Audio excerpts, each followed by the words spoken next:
நீ கவனிச்சிருக்கியா? ஒரு ஆள் பேசினா அவன் சொல்கிறது சரியா தவறா யாரும் முதல்ல கேட்க மாட்டாங்க. முதல் கேள்வி இதுதான். நீ என்ன வேலை பார்க்குற? அந்த பதில் இல்லைனா உன் கருத்து அந்த இடத்துலையே செத்து போயிடும். நீ அறிவாளியாக இருக்கலாம், நீ உண்மையே பேசலாம், நீ வாழ்க்கையை புரிஞ்சிருக்கலாம். ஆனால் வேலை இல்லைனா உனக்கு பேச உரிமை இல்லை. இது ஹார்ஷ் இல்லை, இது ரியாலிட்டி. வேலை இல்லாதவனுக்கு அறிவும் இருக்காது, அனுபவமும் இருக்காது, வாழ்க்கை தெரியாதுன்னு முடிவு பண்ணிடுவாங்க. ஏன் தெரியுமா? அவன் சம்பாதிக்கலை, அதனால் அவன் ஒன்றும் இல்லை. வீட்டில் இருந்தால் எப்போ வேலை? கருத்து சொன்னால் முதல்ல வேலையை பாரு. கனவுன்னு சொன்னால் வேலை இல்லாமல் கனவா?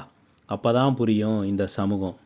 உன் திறமையை கேட்கல, உன் முயற்சியை கேட்கல, உன் வழியை கூட கேட்கல, உன் சம்பள ஸ்லிப்பை தான் கேட்குது. வேலை இல்லாதவனுக்கு அமைதியாக இருக்கணும்னு சமூகம் எதிர்பார்க்குது. ஆனால் அது உன் தோல்வி இல்லை.